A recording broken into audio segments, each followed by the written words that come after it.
السلام عليكم ورحمة الله وبركاته. الحمد لله رب العالمين والصلاة والسلام على أشرف الأنبياء والمرسلين وعلى آله وأصحابه أجمعين.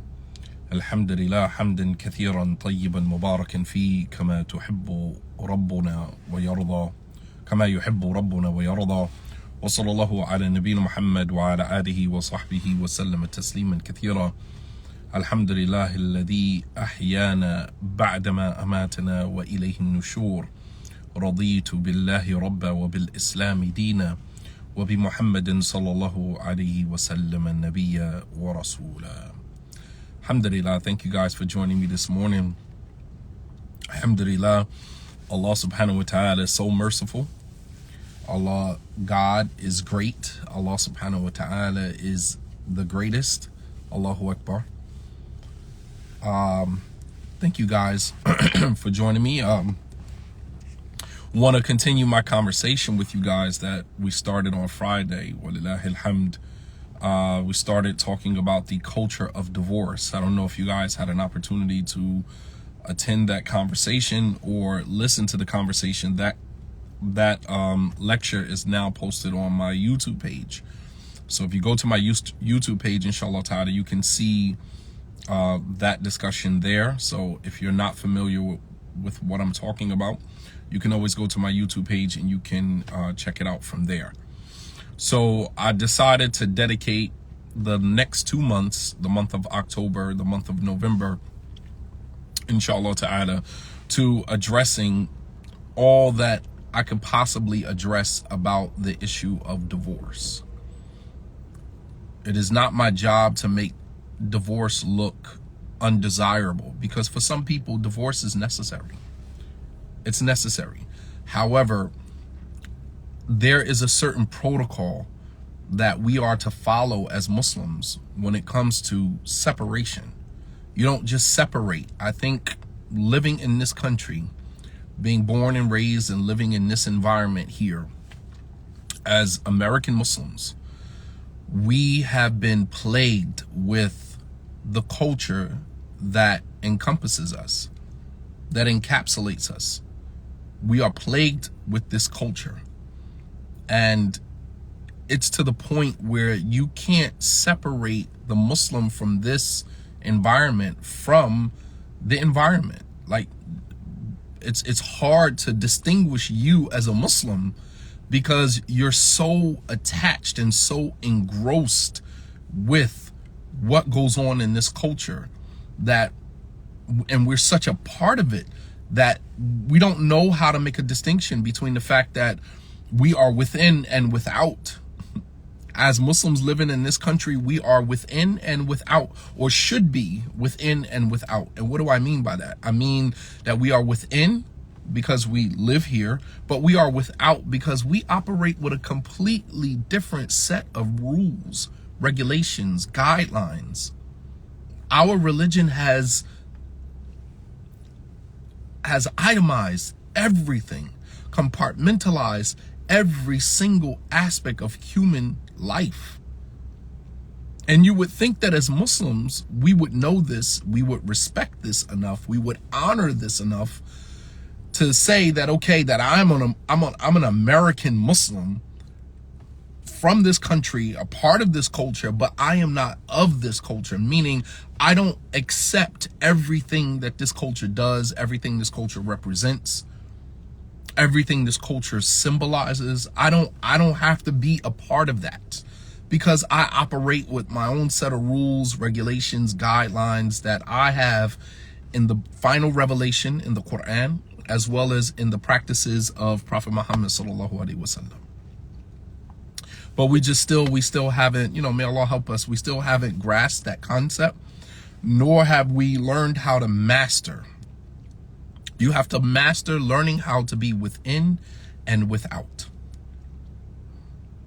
You are within and without.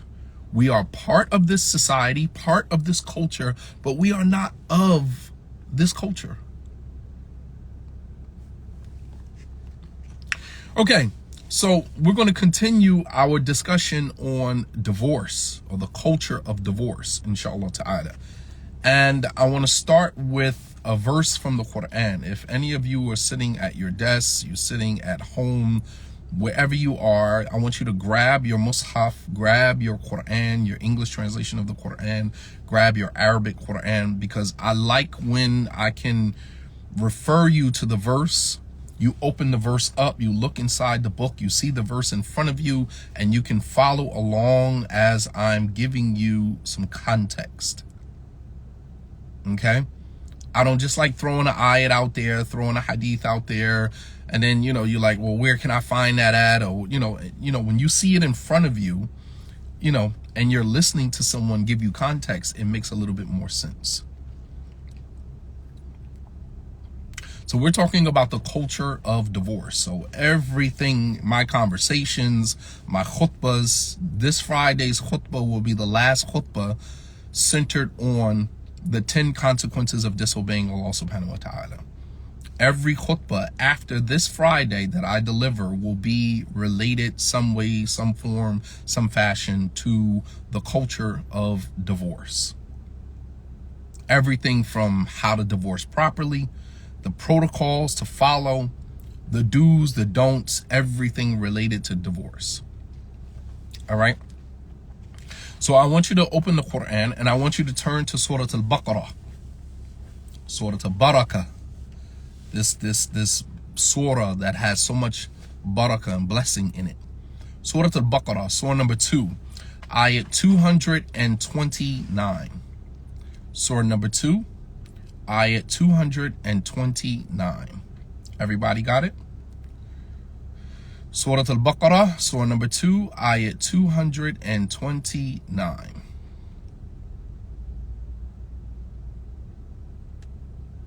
Everybody got it? Okay, so let's begin. Allah subhanahu wa ta'ala, he says, At-talaqu marratan, فَإِمْسَاكٌ بِمَعْرُوفٍ أَوْ تَسْرِيحٌ بِإِحْسَانٍ وَلَا يَحِلُّ لَكُمْ أَن تَأْخُذُوا مِمَّا آتَيْتُمُوهُنَّ إِلَّا أَن يَخَافَا أَلَّا يُقِيمَ حُدُودَ اللَّهِ فَإِنْ خِفْتُمْ أَلَّا يُقِيمَ حُدُودَ اللَّهِ فلا جناح عليكم فيما افتدت به وتلك حدود الله فلا تعتدوها. Allah subhanahu wa ta'ala says divorce is 2 times.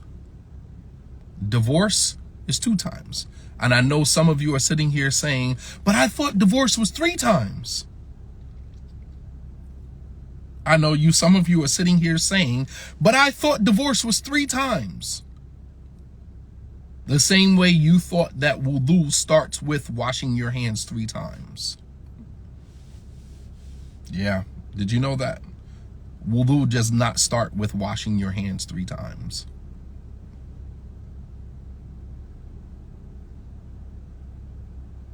I know that's going to get a little confusing for some of you. And this is what I'm saying will distinguish those who took time to learn their religion sitting at the feet of a scholar, of a learned, trained authority in some regard to what he was talking about or she was talking about, from those of you who learned your religion from social media. If you learn your religion from social media, you are going to be confused. There is no substitute for sitting at the feet of a trained, learned scholar, imam, student of knowledge. There is no substitute for that. Wudu does not start with washing your hands 3 times. The washing of the hands 3 times is part of the sunnah. Wudu starts with your mouth and your nose. Obviously, the intention, I'm not talking about the intention. Every act of worship has to have an intention. I'm not talking about that. I'm talking about most people start their wudu, bismillah, they stick their hand in the water and they start washing their hands 3 times. That is actually sunnah. If I said bismillah and I put the water in my mouth and nose 3 times, or one time for that matter, my wudu would still be sahih, my wudu would still be correct. The washing of the hands 3 times before you start your wudu is from the sunnah. Washing your hands 3 times before you start your wudu is from the sunnah. That's the sunnah aspect of wudu. Most people don't know that. And that's fine, because we're here to learn. But what I'm saying to you, something as simple as that is how we miss the true teachings of Islam. So when Allah subhanahu wa ta'ala starts the ayat off, he says, At-talaqu marratan. Divorce is 2 times. And some of you are sitting here saying, but I thought divorce was 3 times. So how does Allah say divorce is 2 times? Is there a contradiction? No. وَمَنْ أَصْدَقُ مِنَ اللَّهِ قِيلًا. And who could be more truthful in what they say than God himself? It's no contradiction. Divorce is twice, meaning the divorce that you can take your wife back. At-talaq marratan fima yasluh lirraj'a.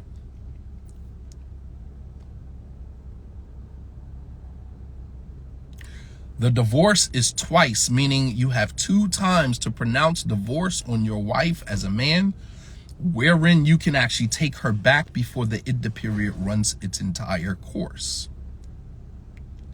Because when you pronounce divorce on her for the 3rd time, you cannot take her back. So it actually doesn't even constitute a divorce, it just solidifies the separation. Because once a man says to his wife, you are divorced for the 3rd time, their divorce is irrevocable, meaning she cannot go back to him until she marries someone else and consummates the marriage with someone else, lives with someone else. And then, in fact, if that marriage doesn't work out and they separate, then and only then can she go back to her previous husband. You guys follow me? Does it make sense? Why Allah subhanahu wa ta'ala said divorce is 2 times. At-talaqu marratan. And let me give you a little context of why Allah subhanahu wa ta'ala restricted divorce to 2 times. If you go back to the tafsir of this ayat, prior to this verse being revealed, there was no amount of times that a man could pronounce divorce on his wife. He had an unlimited amount of divorces prior to Islam, prior to this ayat. A man could, one of the Sahaba, which prompted the revelation of this verse, one of the Sahaba told his wife, I'm going to divorce you, and then right before your iddah period runs out, I'm going to take you back. And then I'm going to divorce you again. And right before your iddah period runs out, I'm going to take you back. I'm going to divorce you again. And right before your iddah period runs out, I'm going to take you back. And I'm going to keep doing this. And so therefore, she will never be acknowledged, be treated like a wife, but she will also never be divorced either. Does that sound familiar in today's time? There are a lot of brothers who do that. This conversation is primarily for the men. Women, you can listen by default that you're listening, and I can't stop you from listening, but you should be listening to understand. For the men, this conversation is for you, because Allah subhanahu wa ta'ala puts you in the position of authority wherein divorce is in your hands. You control the amount of times you've pronounced divorce in your marriage. That's something that Allah subhanahu wa ta'ala gave to you. And I want you to understand the consequences of abusing this authority that Allah subhanahu wa ta'ala has given you. Understand the consequences that comes with abusing the authority that Allah subhanahu wa ta'ala has given you. To whom much is given, much is expected. And the burden of moral excellence is on the shoulders of the one that is in the higher position of authority. That doesn't take responsibility off of the woman. But as the man in the relationship, Allah subhanahu wa ta'ala gave you a special place of authority.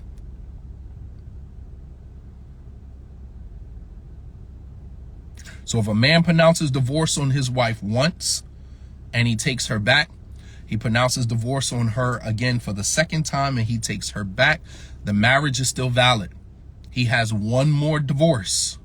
The very next time he pronounces divorce, you guys are separated irrevocably, meaning you cannot go back to him until after you marry someone else. And he has to live with the consequences of his actions, knowing that he didn't value you enough to keep you and work the situation out, that now he has pronounced divorce on you for the third time. He has to watch you be married by someone else, marriage consummated by someone else, and another man doing to his ex-wife what he used to do to her. I'm not going to answer that question because there's a lot of details. I would have to ask you questions. You would have to ask me questions. Personal questions I'm not going to answer. Everybody's situation is different. If you want answers to your question, you can email me or you can email any student of knowledge or imam to get a specific answer for your specific situation.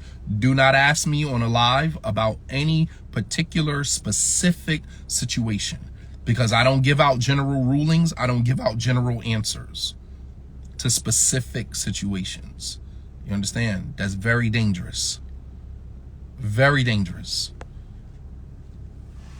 I'm detail-oriented type of individual, so I'm going to ask you, well, why did that happen? Or what happened here? Or what happened there? Well, whoever situation it is. You know what I mean? Like, I'm not going to just give you a general answer, right? I'm not going to do that because everybody's situation is specific. But this Sahabi, he said to his wife, I'm gonna divorce you, and then right before your iddah period runs out, I'm gonna take you back. And then I'm gonna divorce you again, and then I'm gonna take you back. And this goes on right now to this very day in many Muslim marriages. Man has, maybe he didn't say, I divorce you, but he's alluded to divorce. To such a degree that many women, many Muslim women in their marriages, they have no sense of security in their marriage. Because they know that this guy will let me go at the drop of a hat. Meaning my experiences with him mean absolutely nothing. He can discard me, throw me away, toss me away, children and all, for the slightest little infraction. That's not the way that Allah subhanahu wa ta'ala intended for the man's position in a marriage to be. Fragile and fickle. That's not the way that Allah subhanahu wa ta'ala, wallahi, if Allah subhanahu wa ta'ala, God knows, right, that if men were going to act like this, Allah subhanahu wa ta'ala, and I mean, not that Allah doesn't know, he knew that, you know, the stature of men would change over time. But that means also that the responsibility and the accountability will also become greater. Because maybe in the past, maybe our parents, our grandparents, when they were Muslims, they didn't have this much knowledge and information. And they managed to, you know, do what they did with their marriages and their situations, right, with very little knowledge, very little understanding of the religion. What is our excuse? What is our excuse? You can Google fatwa online, this fatwa. You can go fatwa shopping. That's how much Islamic information is available on the internet. You can go fatwa shopping. You can go look up an Islamic verdict on something, and if you find something that you don't like, you can scroll through different madhabs and do research until you find the very thing that you're looking for. The very tidbit of information that allows you to follow your desires. And the scholars say the person who does that is a hypocrite. من تتبع رخص العلماء فقد جمع الشر كله. That whoever follows the allowances of the scholars, then he has gathered all types of evil within himself. Some of the scholars say he is a zindiq, meaning he is a hypocrite The type of hypocrisy that puts you outside of the fold of Islam. Because you will scroll through the fatwa, you will scroll through the Islamic rulings only to find the ruling that you want, that suits your desires. Meanwhile, that scholar was aiming for what is correct. Even if he's wrong, he still gets a reward because his intention was to be correct. No scholar who makes a mistake was trying to make a mistake. No scholar who makes a mistake was trying to make a mistake. He was aiming for the haqq. He was aiming for the truth in the issue. And he erred. He made a mistake. His research led him down the wrong path, and he arrived at a conclusion that was incorrect. You, following your desires, go searching for his mistake so you can use his mistake to justify your desires. La ilaha illallah. If that's not a hypocrite, I don't know what is. You went in search of the mistakes of scholars who were aiming for the truth in this particular matter or that particular matter.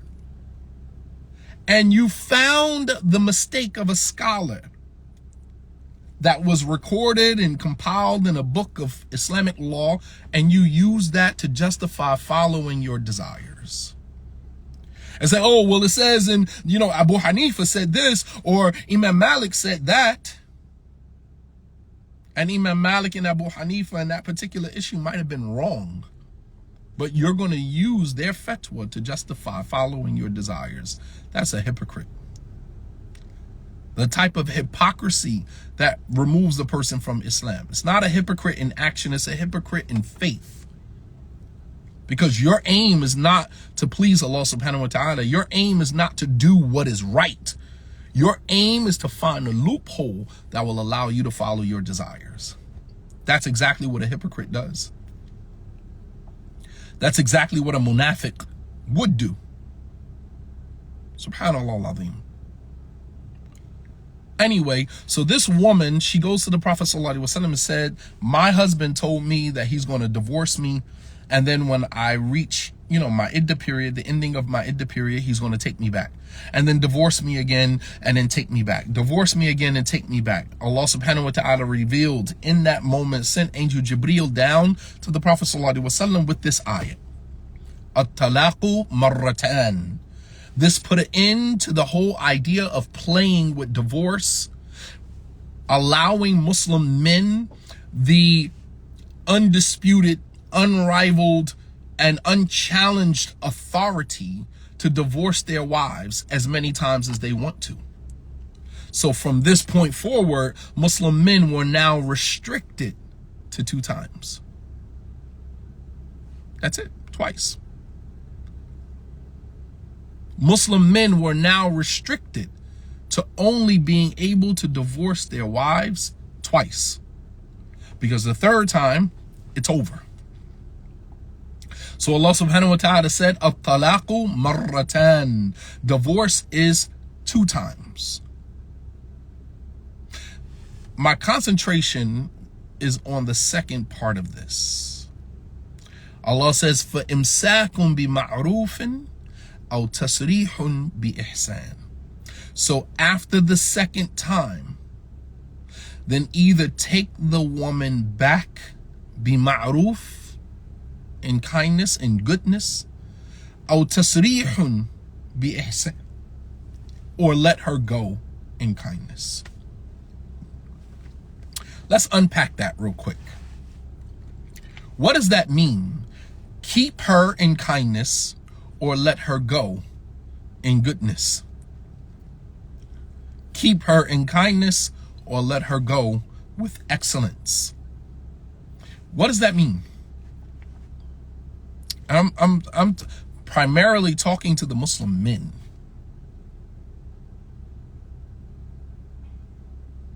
One of the reasons why we can't have honest conversations in Islam is because when men feel like they are being cornered with the haqq, with truth, they flee, they run They run. They can't stand up and be challenged on their behavior. They can't. Because the moment you start to have an honest conversation, off they go.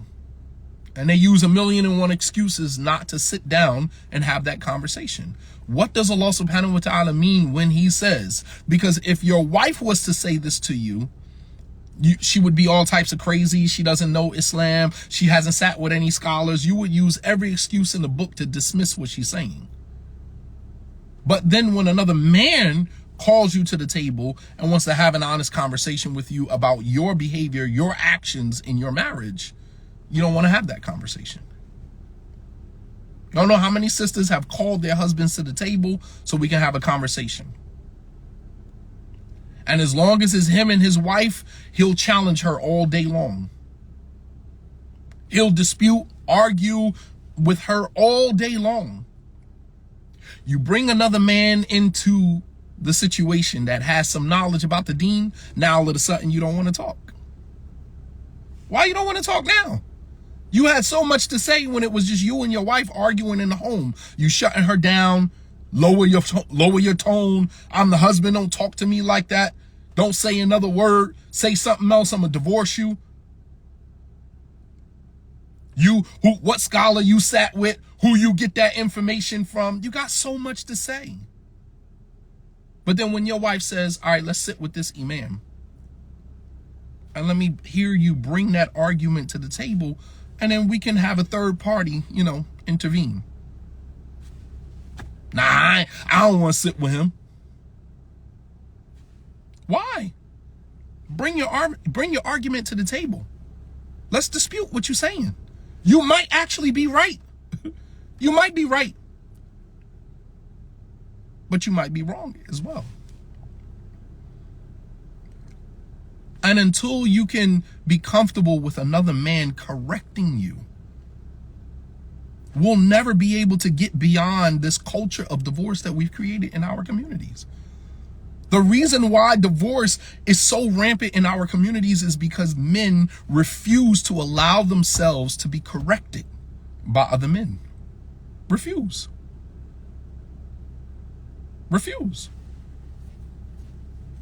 You don't know how many counseling situations where the sister reaches out, says, and I'm appalled at the fact that the woman has to reach out and says, oh, I think I need counseling. Me and my husband needs counseling. Well, why he can't reach out to me? Why are you emailing me? Why are you as a woman emailing me instead of your husband emailing me? Why are you emailing the imam saying, oh, I think me and my husband need counseling? Why your husband didn't email me? Tell him to email me. It don't have to be me. Pick any imam. Pick any imam. Well, I can't say any imam because you have some imams that's your boy. He gonna placate your feelings. He gonna tell you exactly what you want to hear.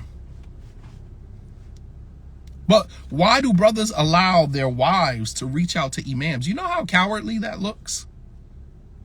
Why do you allow your wife to email the imam to say, hey, set up an arrangement or arrange a counseling session? You know how many times I've called Hassan Clay? You know how many times I've jumped on the phone and said, yo, I need to talk to you. You understand?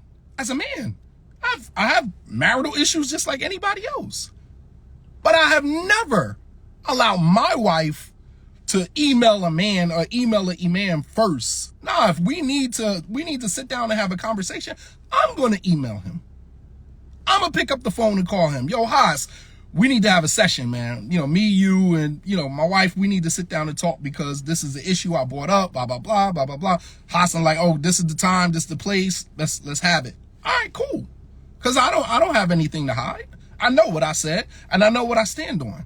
Now, if I'm wrong, alhamdulillah. And there's many times Hassan has told me, Shadid, you wrong, man. You wrong on that one, Sheikh. You wrong. I got to call you, my brother. I love you. You are wrong.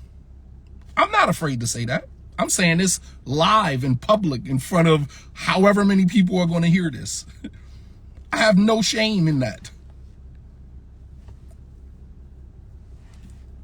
I have no shame in that. You know how many times Hassan has told me, yo, Shadi, you wrong on that one, Sheikh. I love you, but you dead wrong on that. All right, cool. And it has nothing to do with Islamic knowledge.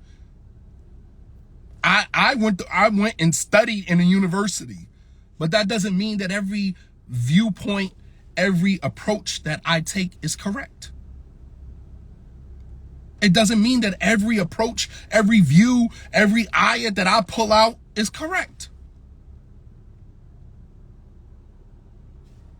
That's not what it means.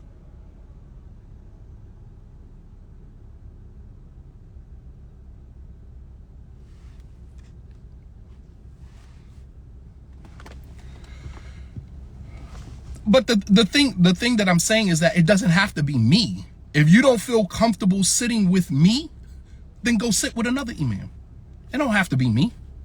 Maybe you don't like me. Maybe you don't like the way I say stuff. That's fine. That's fine. I don't have a problem. It don't have to be me, but it has to be somebody.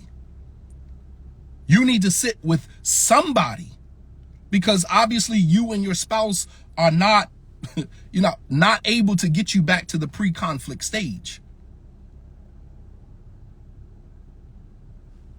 But what I'm saying is that as a man, why is your wife reaching out to the imam to set up and arrange a counseling session when that should be your job? That should be your job. Oh, you think we need to have a counseling session? I'll call him myself. Hey, Sheikh, what you doing? Hey, listen, man, if you got some time, me and my wife, we need to sit down with you. We got an issue that, we keep bumping heads on, and we need some outside, some eyes outside of our marriage to take a look at this. Not a problem. Going back to the ayat. Allah subhanahu wa ta'ala says, at-talaqu marratan. Divorce is 2 times. We already explained what that means. Divorce is 2 times. فَإِمْسَاكٌ بِمَعْرُوفٍ أَوْ تَسْرِيحٌ بِإِحْسَانٍ. Let the woman go in kindness, or keep her in kindness, or let her go with excellence. What does that mean? إِمْسَاكٌ بِمَعْرُوفٍ أو تسريح بإحسان. Let her go, keep her in kindness, or let her go in excellence. Keeping her, imsakun bima'ruf. The word imsak come from amsaka, yumsiku, imsakin, to grab something. As Usama ibn Zayd told the Prophet sallallahu alaihi wasallam, فَأَمْسِكْ عَلَيْكَ زَوْجَ. Hold on to your wife.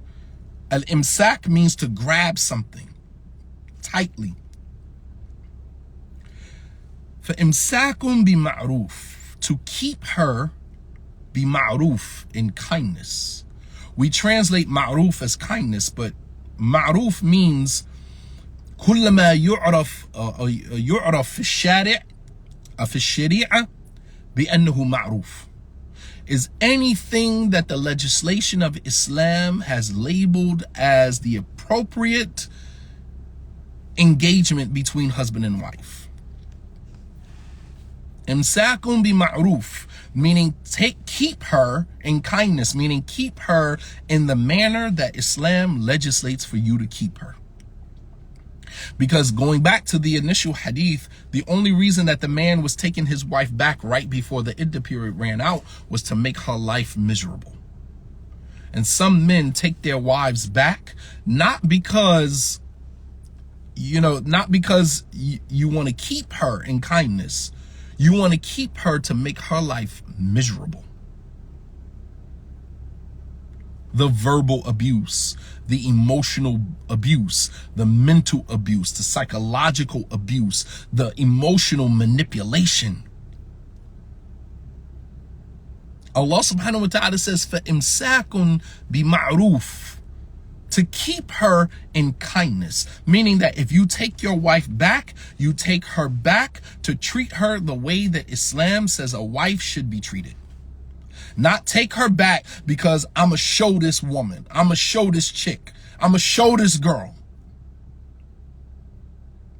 And then you continue to run circles around her. Emotionally manipulative, verbally abusive, emotionally unavailable. You took her back to make her life miserable. Meanwhile, Allah subhanahu wa ta'ala prohibited you from doing that. فَإِمْسَاكٌ بِمَعْرُوفٍ. Either take her back in kindness, meaning take her back and treat her the way that the legislation of Islam orders you as a man to treat her. And if you can't do that, فَتَسْرِيحٌ بِإِحْسَانٍ, then let her go in excellence. Let her go in excellence. Those are two opposites, two extremes. You either keep her in a manner that Islam commands you to keep a wife, or you let her go in excellence. Nowhere in between those two extremes do you find the stuff that we do to one another when we're separating.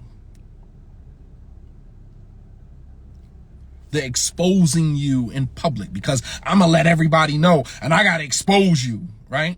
So then you put all of your information on Front Street. You put all of your information on social media. The reason why Allah subhanahu wa ta'ala says, let her go in excellence. What does that mean? Let her go in excellence. Allah used the word ihsan. Tasrihun bi ihsan. Ihsan means excellence. To let her go in excellence. Only the Quran could, yu'abbir bihadihi al-lafza. Only the Quran could narrate to you something that seemingly so ugly in such a royal and honorable and respectable way. Only the Quran could give you that. Because usually when people are separating, you don't associate excellence, goodness, moral character. You don't associate that with separation from anything. Because in our society, when we separate from someone, it's usually, it usually doesn't end well. Whether that is friendships, business relationships, or marriages. When two people are going in their opposite direction, they usually make a mess doing it. That's our society. That's our culture. Two friends that were friends with one another, built a business together, and now that they're gone their separate ways for whatever reason, it's a knockout, drag out, slander, backbiting. And this is especially, right? This is especially true with today's podcast culture, right? Gossiping podcast culture, because that's what a lot of podcasts are about. It's about gossiping. I've never seen men gossip the way that you see today on podcasts. Very few podcasts that I've come across where they bring, speakers on and they're having an intelligent, enlightened, informative, inspiring conversation. It's usually gossip. Gossip. Male gossiping. Which I find hilarious because men are usually not even described with that type of quality or characteristic. When you go back to the story of Yusuf, who was gossiping about the wife of the Aziz trying to seduce Yusuf? It was the women. Allah subhanahu wa ta'ala says, وَقَالَ نِسْوَةٌ فِي الْمَدِينَةِ امْرَأَةُ الْعَزِيزِ تُرَاوِدُ فَتَاهَا عَنْ نَفْسِهِ قَدْ شَغَفَهَا حُبًّا. That the women of the city started gossiping. You understand? The women of the city started gossiping about the wife of the Aziz trying to seduce her slave boy. This is the women in the city gossiping. And in today's time, you got men on podcasts doing exactly that, gossiping. In the words of Dame Dash, chatty patty. And he himself has become a chatty patty. sat on the Breakfast Club and called this one a chatty patty and that one a chatty patty, and you're doing everything along the lines of a chatty patty. You've become the very thing that you accuse everybody else of for whatever reason, but you've become that. The honorable way would have been, don't ask me about another man's business. I feel very uncomfortable commenting on another man's business. Ask me about my business. Ask me about what I'm doing. And I can give you the rundown all day long, but don't ask me about another man's business. SubhanAllah. So why did Allah subhanahu wa ta'ala say, Tasrihum bi ihsan, let her go in excellence? And what does that mean, to end the relationship with excellence? And the scholars say that doesn't just apply to marriage.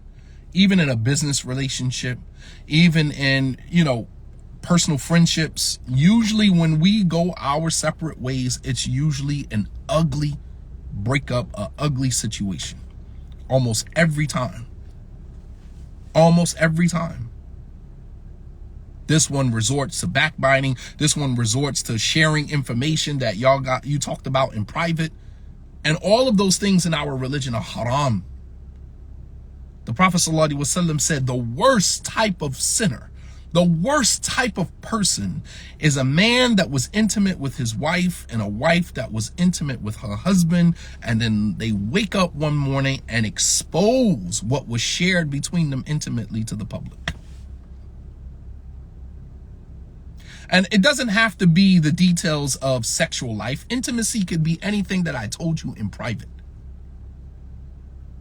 Intimacy is anything that I shared with you at a time of vulnerability. And you took it and you shared it without my permission. That's intimacy. Because we have no respect for intimacy in today's time. Whether sexual intimacy or emotional intimacy, personal intimacy, we have no respect for intimacy. Which is how we're living in the last days, because the Prophet ﷺ said the first thing to disappear from our ummah would be what? Somebody tell me. What's the first thing to disappear from the ummah of Muhammad ﷺ? How do we know that we're getting close to the last day? What's the first thing to disappear?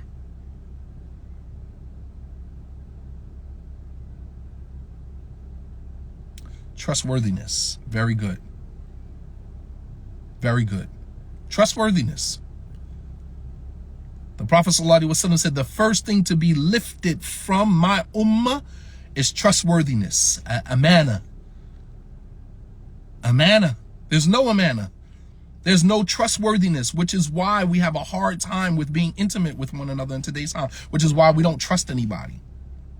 We don't trust people. There's no intimacy. Everything is physical. Business relationships is just about the money. It's not about building something. It's not about leaving our mark on the world. It's not about feeling fulfilled because we accomplished something together. The money was just the cherry on top. The money just came by default. It's about money, the physical aspect of it. Building masajid, building a masjid today, it's about the money. It's about the crowd and how many people come in for Jumu'ah, how much sadaqah we collect. Very little about what can we do for our community. Now that we've built this empire, now what can we do to begin servicing our community? The masjid is there to service the community, not to continue requesting from everybody else. It's about what we can do to improve the condition of our community. That's what building a masjid is all about. But because our relationships lack intimacy, everything is about the physical. Marriages, it's not about the intimacy. What do you bring to the table? How much I can ask for whatever I want to ask for as a dowry. My rights, his rights. It's all about the physical. The tangible. It's not about, this is the person that I'm choosing to go through life with. This is the person that I picked to share this journey of life with me. The ups and the downs, the bumps, everything that come along with being in this life. Someone that I can open up to, someone I can share my pain with, and vice versa can share their pain with me. That we can help soothe one another and heal each other's wounds as we move along through this bumpy road that we call life. It's not about that. There's no intimacy because there's no trustworthiness. So we have a lack of respect for intimacy.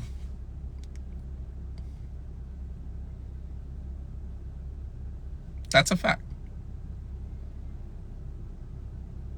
So when Allah subhanahu wa ta'ala says, "Aw tasrihun bi ihsan," let her go in excellence, meaning let the woman go in the best possible manner. Let her go. If you're going to let her go in the best possible manner. Verbally, mentally, emotionally, financially. Here, I'm going to leave you with this. I pray that Allah subhanahu wa ta'ala bless you with a better husband than I was. I'm sorry that this situation didn't work out between us. Thank you for the children that you bore me, that you brought into the world for me. I will forever be grateful to you for doing that. You understand? You see how that's letting you go in excellence. I'm sorry this situation didn't work out between us. I'm grateful for the opportunity that Allah subhanahu wa ta'ala gave me for the time that I had with you. I'm forever grateful for the children that you brought into the world for me. If there's anything that I could ever do to help you and assist you, please, I'm a phone call away. I'm an email away. May Allah subhanahu wa ta'ala bless you with a man that will be better for you than I ever was. Tasrihun bi ihsan. Here's the kicker. You know why leaving in this manner is important? Somebody tell me. Allah subhanahu wa ta'ala is so wise. The Quran is so beautiful. You know why leaving in this manner is important? Why? Why is leaving in this manner important? Tasrihun bi ihsan, to let her go in excellence. Why is leaving in this manner, departing the relationship in an excellent manner, why is this important? Thank you, Sister Aisha. Because it leaves the door open that somewhere down the line we may be able to reconcile. You understand? It leaves the door open that somewhere down the line we may be able to reconcile. Maybe not today, maybe not tomorrow, maybe not next year, maybe not 5 years. There are people who have separated because they were just too immature to be with each other at that moment. 5, 10, 15 years later, they found each other again. And because they departed from the relationship in excellence, it was easy for them to get back together. It was easy for them to get back together because they left the way that Allah subhanahu wa ta'ala commanded us to leave. Bi ihsan, with excellence. They departed in excellence. Allah subhanahu wa ta'ala is so merciful, man. So wise. Because what happens when you leave a situation in a mess, in a messy situation. There's arguing, there's fighting, there's cursing, there's, may Allah, curse you. May Allah, never give you any satisfaction in your life as you move on. How could you do this to me? Girl, I gave you everything. What didn't I give you? I gave you everything. You unappreciative. You don't respect me. You don't do this. You don't do that. That's why I'm divorcing you. And you ain't gonna never find another man like me. Right? When they leave like that, let's just say 3, 4, 5, 6, 7 years go by and they mature. And they cross paths and they start talking about reconciling. They get back together. All of those hurtful things that y'all said to one another before leaving, don't forget that. The soul doesn't forget that. You understand? The soul does not forget that. And those conversations, even if they never come up, they will always linger in the back of your head. They might come up. So I remember when we was departing the last time and you said, did you really mean that?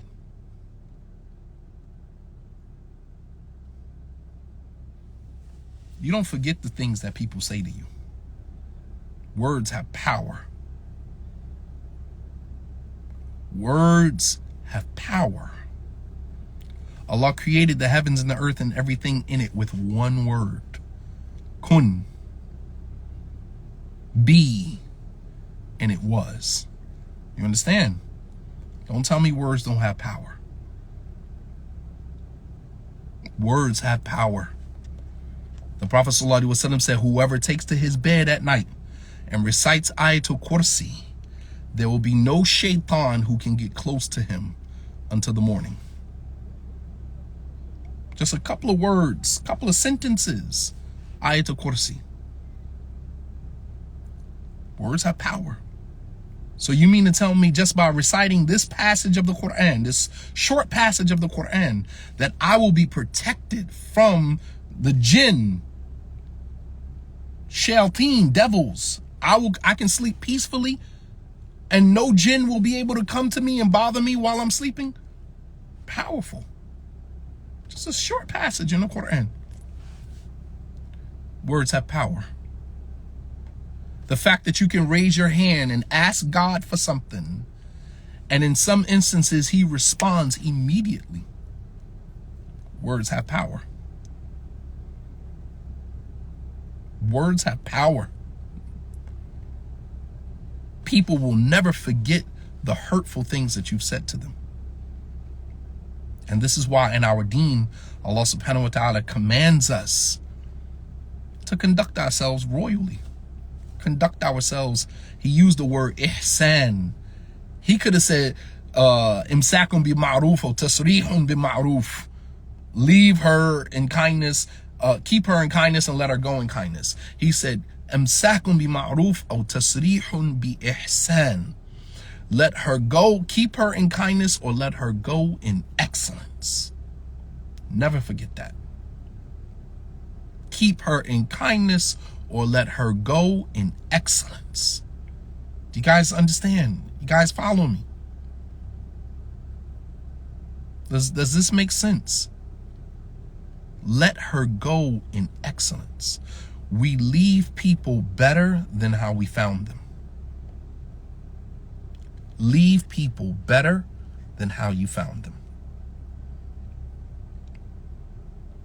I'm talking to the men, because the burden of moral excellence is on the person who has the upper hand.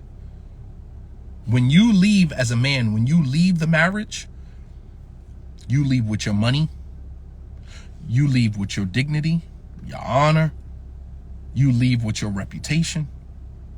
You leave with so much. You leave sometimes and the house is in your name and you just let her stay there until she figure it out. You're leaving in the still in the more superior status in many instances. When the man leaves, he leaves with his status. You're going to go into another woman's life and you're going to pick up right where you left off. You understand? That's honor. That's the honor that Allah subhanahu wa ta'ala gave you as a man. You leave one woman's life, you walk into another woman's life, and you assume that same superior position. Because that's by default what Allah gave you. The woman, on the other hand, she got to pick up her entire life. Sometimes she's leaving, she has no money. She has no job. She got to figure out how to manage the kids. She got to go back in front of her social circle, pick her face up off the ground. Many of the women who told her don't do it, she got to go back to them in front of them same sisters and say, you know what, you was right. She got to go back in front of her mother who told her not to do it. Got to go back to her father as a broken woman. She got to lick her wounds. She got to heal. Meanwhile, you can go get married the very next day. Keep it pushing like nothing never happened.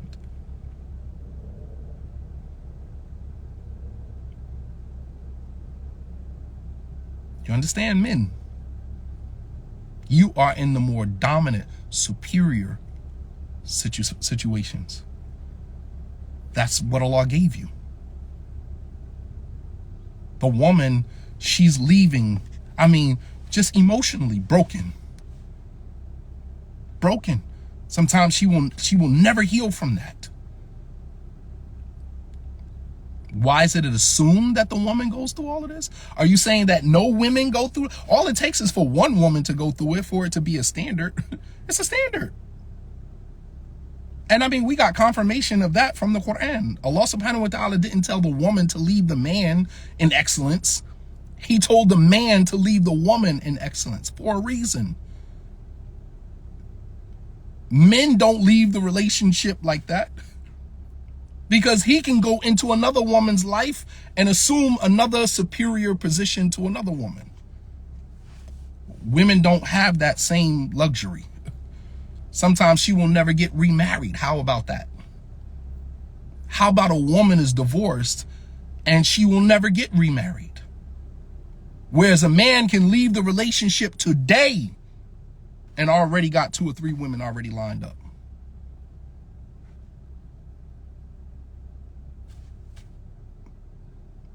A man can pronounce divorce on his wife today, pick up everything and leave and have 2 or 3 women lined up.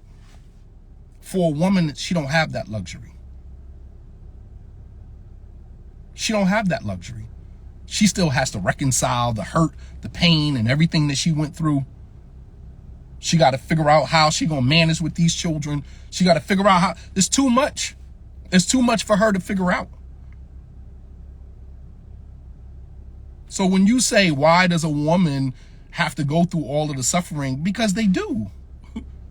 Because they do. We're talking about women. We're not talking about little girls who don't have no children, don't give any. They can just move on with their lives and have another man by tomorrow. In the words of Beyonce, I can have another you in a minute, right? That's the nonsense that Beyonce sold y'all. I can have another you in a minute.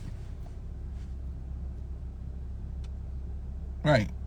That's for little girls. A grown woman don't have that luxury to just move on to another man. She's still reconciling all of the experiences she just had with this man that she was in a relationship with. It's not that simple. For her, it's not that simple. Yeah.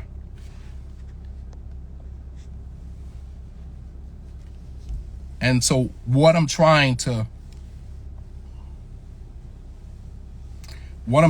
press upon the Muslim men is that when we leave a situation, we leave the situation better than we found it.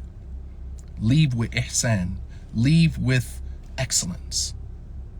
Because in leaving in excellence, The woman can find closure very easily. I saw somebody posted that, and you're absolutely right. By leaving with moral excellence, the woman can find closure very easily. She doesn't have to reconcile all of the residual anger and, the unnecessary words that were spoken and said to her that may have even confirmed some of her own insecurities in that moment. She don't have to go through all of that. She just going through the 5 stages of grief, right? She's going through the 5 stages of grief. She experienced a loss. So there's the initial shock of it all. There's the anger of it all. And then, she gets down to the point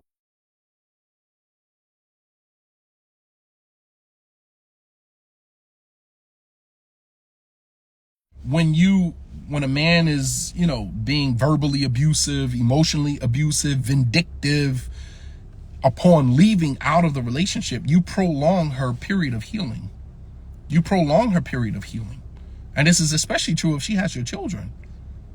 If she has your children, you want her to heal as quick as possible, because her healing quickly is a benefit for you and for your children.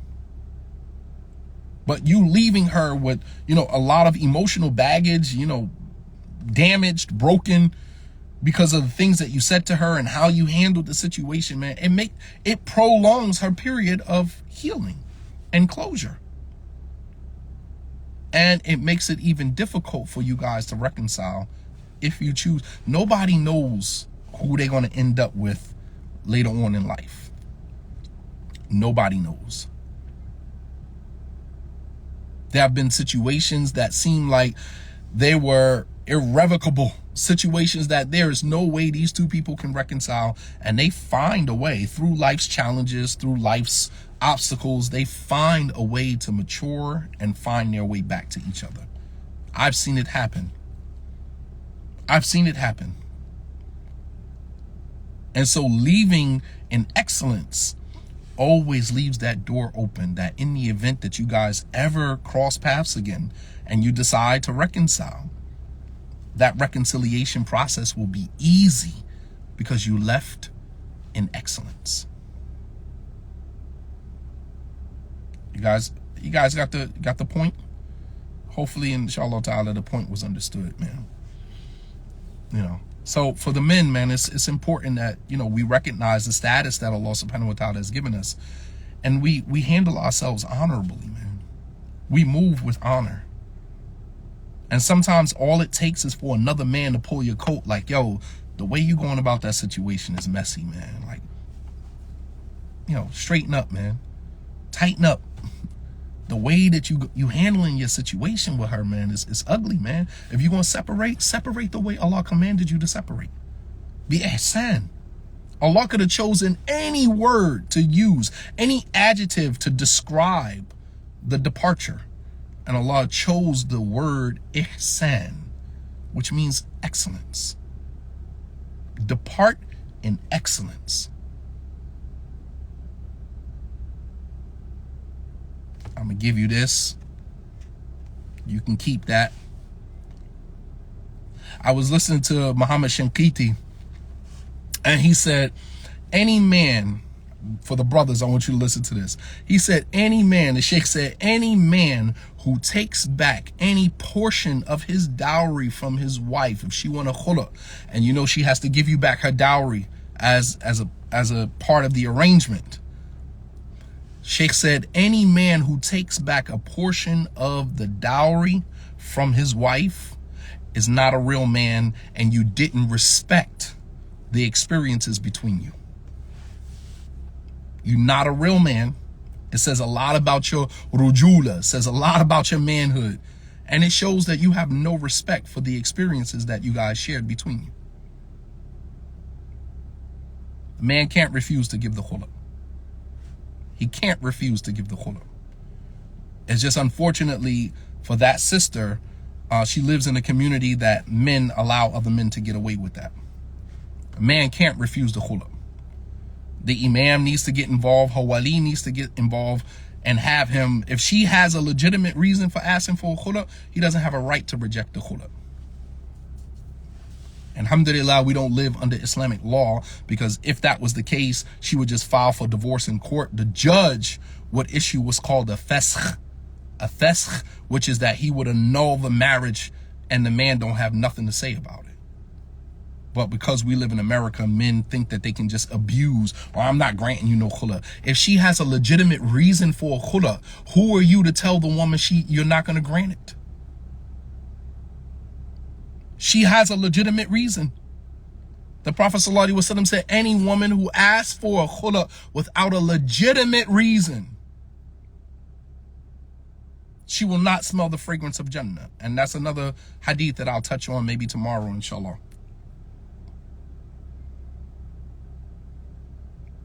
Legitimate reason, there are legitimate reasons in Islam that a woman can ask for a khula, and it should be granted.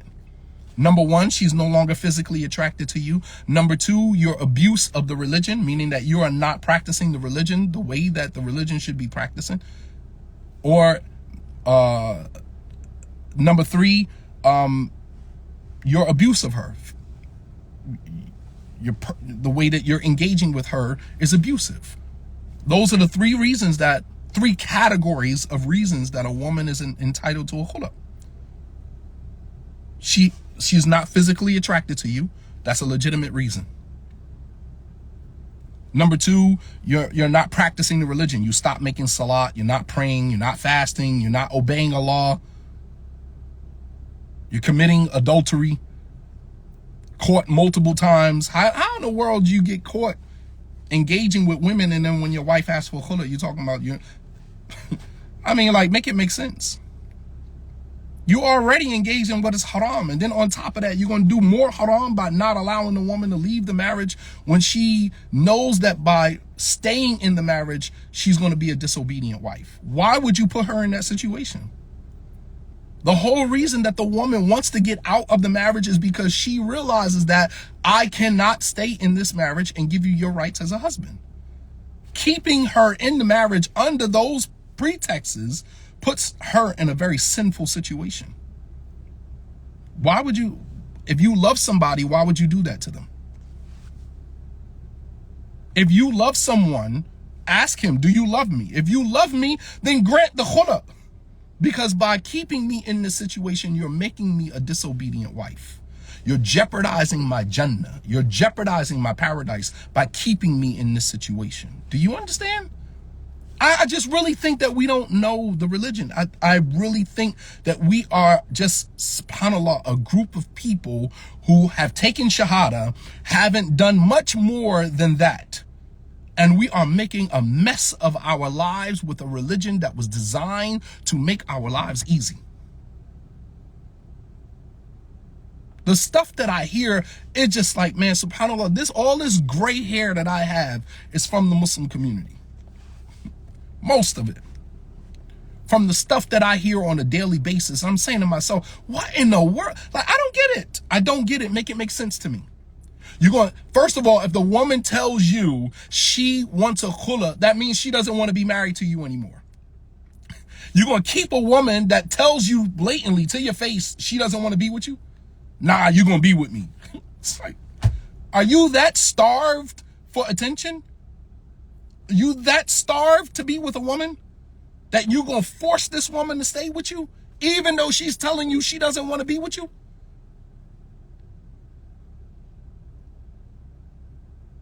No way in the world I want a woman, I want to wake up in bed next to a woman that I know that hates the sight of me, that doesn't want to be with me. They go to the door. Gotta be kidding me. What in the insecurity? Make it make sense. You don't want to be with me. There is the door. I have an open door policy. Come and go as you please. The day you say this no longer works for you, there go the door. I will not stop you.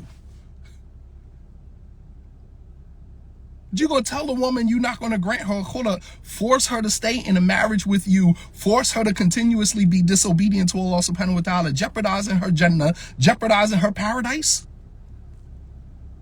All for what? Oh my gosh, man. We need like a men's retreat, man. I just, whew, man, oh man. Man, oh man. And where are these imams at? Where are these walis? And where are all these brothers in the masjid that want to be the walis over the sisters all the way up into the time when she's asking for a khula and the husband don't want to let her go? Where the wali at? The same wali in the masjid who got 40 sisters on his roster that he need to get married. Then you got one sister, Miskina, who comes to you and says, I want a khula and my husband won't let me go. Where he at? Where the wali at? Where the imam at?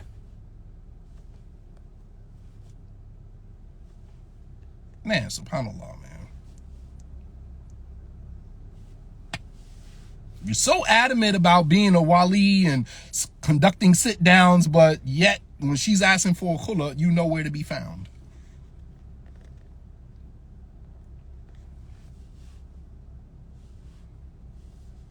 Right. Very good point. Sisters, leave, get married, leave the wali because he was only a temporary convenience. I only needed the wali that I get married. And then you forgot about the fact that your marriage might run into problems later. You might want to hold on to the wali. You might want to stay connected with the wali in the event that something go down. But you get married, you disappear, wali never see you again, never hear from you again until you come, oh, I got problems in my marriage. It's just like, I married you 2 years ago. I ain't heard from you or seen you. I never got an email saying, hey, thank you, I'm doing great, marriage is fine. Nothing. You just got married and you disappear. Poof. And then when you run into marital problems, then it's like, you know, oh, I need your help. It's a temporary convenience, man. Here again, there's no intimacy in our relationships. No intimacy. It's a breach of trustworthiness. If the imam in the masjid was appointed to oversee your situation, you continue to use him as a resource as you move through your marriage.